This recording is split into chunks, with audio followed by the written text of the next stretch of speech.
Hi, this is Steve from Vintage Classics, back with a video this week. It's been a few weeks since I made one. So I went down to Florida with my wife, who just got back about a week ago. We were in the Bradenton area. We have friends that have a place down there. It's beautiful. Went to a Pirates game at Lecom Park, saw him play the Braves. Managed to get Sean Murphy's autograph, so that was good. But like I said, it was really enjoyable. Nice week away, change of pace. Up here, it's even today in the 50s, high 40s with the wind. You down there, it's 80, 85 degrees and sunny.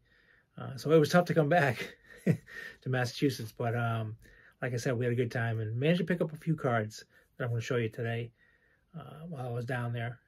But it was just, like I said, it was a good vacation. It was a relaxing vacation. Got away for a little while. Definitely going to think about buying a place maybe in 3 more years. My wife retires. So, but looking forward to doing that. All right, let me show you a few that I did get when I was down there. The first one's going to be a 1966 Jim Burton card. I moved the camera to the side of me this time to reduce the glare that I've been getting in the videos. So hopefully that makes it better for you guys. Okay, that was Jim Burton. Here's a 63 Fleer Vern Law.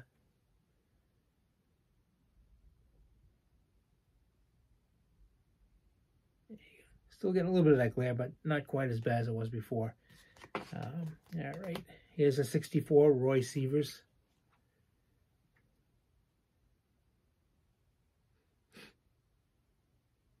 First couple here I showed you, not big stars, but like I said, vintage cards, and I try to pick them up when I see something that I like. So here's a 71 Orlando Cepeda that I think I want to send it off to be graded because for a 71 tops with a black border, it's in pretty good shape. It's well-centered, no really ding marks or soft corners, so it may be worth sending this card in.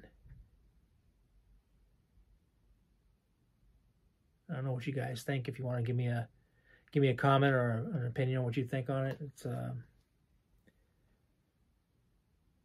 just a really nice card. Orlando Cepeda. I didn't have that one.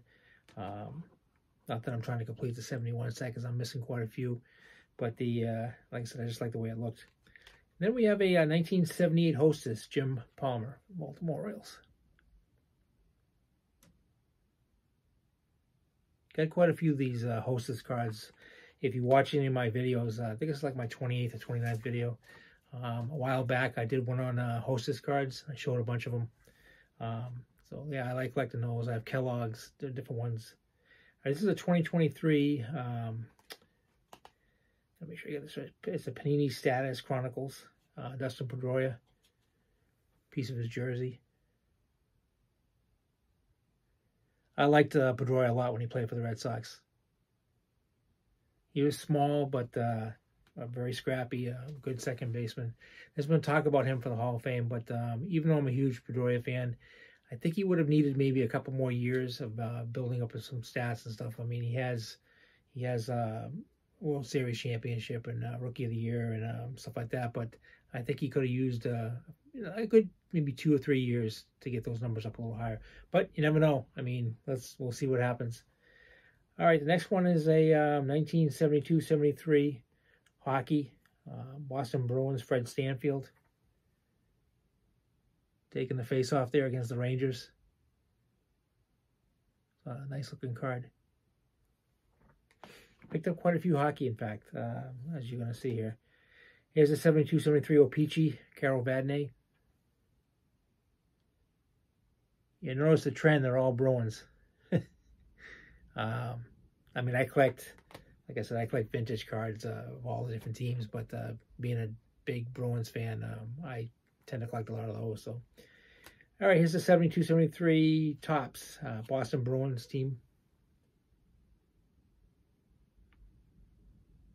Stanley Cup winners that year.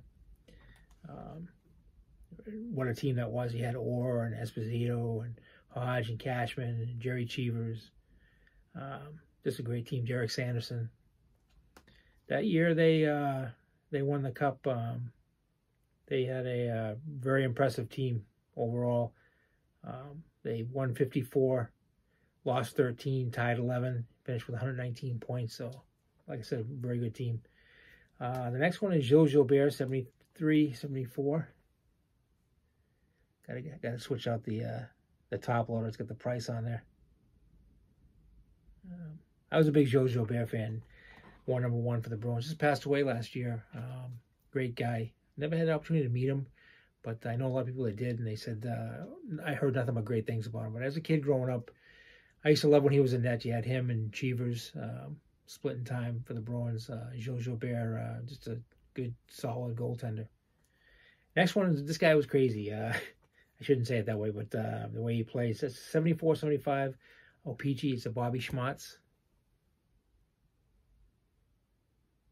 You can tell by looking at him that he's a character. I remember watching that game when he took a swing at a guy with a stick. The guy dropped the gloves, wanted to fight. He waited for the guy to drop his gloves, and he started swinging his stick at him. Like I said, he was crazy, but he was a fan favorite here in Boston. Next one, speaking of fan favorites in Boston, you got a 79-80 tops, Rick Middleton, nifty.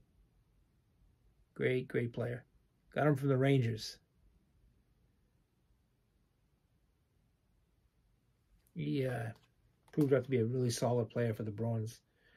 Next is a 79-80 O-Pee-Chee, Jerry Cheevers.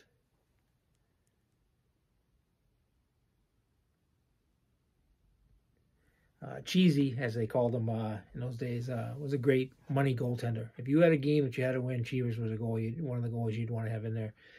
He was notorious and more famous for the mask with the stitches all over it, depicting where the puck would have hit him on the face and where he would have had to have stitches had he not had the mask on. So, but he was a solid goaltender for the Bruins during the he came up mid-60s right through the 70s. Left for a little while, played in the WHA, and then came back to the Bruins. Later on, he coached the Bruins. So he was a great goaltender. Next is not a Bruin. It's just a card that I like the way it looked. It was a 2013-14 Panini Select. It's Bernie Parent. Speaking of masks, there's another mask that's right out of the 70s. A lot of people don't know, but Bernie Parent was a Bruins prospect goaltender. In fact, I have a Coca-Cola card. It's a tough set to get. I have him and Cheevers and Johnny Beauty. I got about 8 of them, but he's depicted in a Bruins uniform. Just a lot of people just don't know that he came up originally with the Bruins. So, our next is 1954 Red Man. Robin Roberts, the great Hall of Fame pitcher from the Phillies, with the tab, as you can see right here. These are notorious for most people.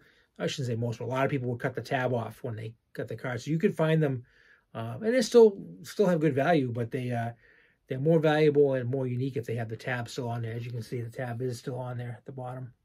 It has not been cut off. Here's the back. And, Red Man, it's just a really good set. You can get some big names in there. It was a chewing tobacco back then that was very popular, and you could get these in there. I'm going to try to work on getting some more. I only have 2. I've got this one, and I've got Warren Spahn, which is graded. It's out on the shelf behind me up there. So I'm going to try to work on getting some more of those. The next thing I found was pretty unique. You don't see a lot of these. The Beehive. These are from the early 60s, 63, 64. You got Eddie Johnston. Let me see if I can do this good. Oh, it's a Bruins goalie.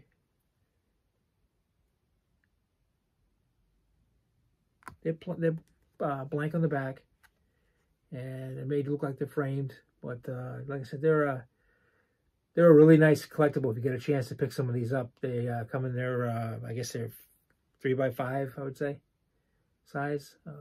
But they're, well, I don't even know, they might even be 5x7. Yeah, I'm not the one to ask that question to. My wife was here, she could tell you. But they nice looking cards. I got 2 of them that day. I got Eddie Johnson and the Hall of Fame goalie Terry Sawchuk. See if I can zoom in a little bit for you. Back here. Like I said, Hall of Fame goaltender at the back. This one's got a little tape on the top. The guy was asking $40 for it. I ended up buying it for $20. So I couldn't pass that up, being a Hall of Famer and everything. But like I said, I'm going to try to build more of those, try to add to the collection. Whenever I see them, I'll try to pick some up. Nice looking cards.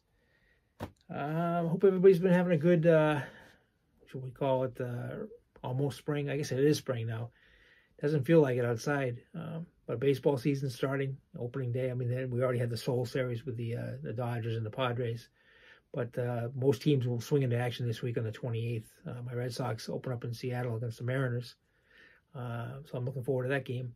But baseball is it's nothing like it. I mean, I love all the sports, but it's just it's a long season, but every day you got a game. You lose today, you always got tomorrow.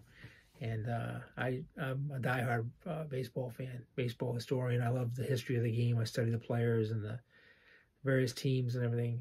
But I just love the game. Not that I don't love the other ones too. I mean, I love my Bruins and Celtics and Patriots. But just big Red Sox guy, baseball. My wife picked up some tickets for this coming Friday in Providence. We're going to the men's NCAA regional. We'll see Boston College play Michigan Tech, I think it is, and then Wisconsin is playing Quinnipiac. So you get 2 games for the price of 1. So we're looking forward to doing that. But that's about all I have for you guys. I hope everybody's had a good time. Everybody's feeling well, doing well. We're getting ready to open our camper up in May. It'll be here before you know it. So I think we go up there May 10th is the opening. Get to see my buddy Tony again. Tony's a great guy. I should have him on sometime to play some music for you. Great, plays the guitar. He's outstanding. So, but all right. Well, I hope you guys keep my famous saying, keep on collecting. And until next time, I'll see you soon. Take care, and thank you again for watching my video.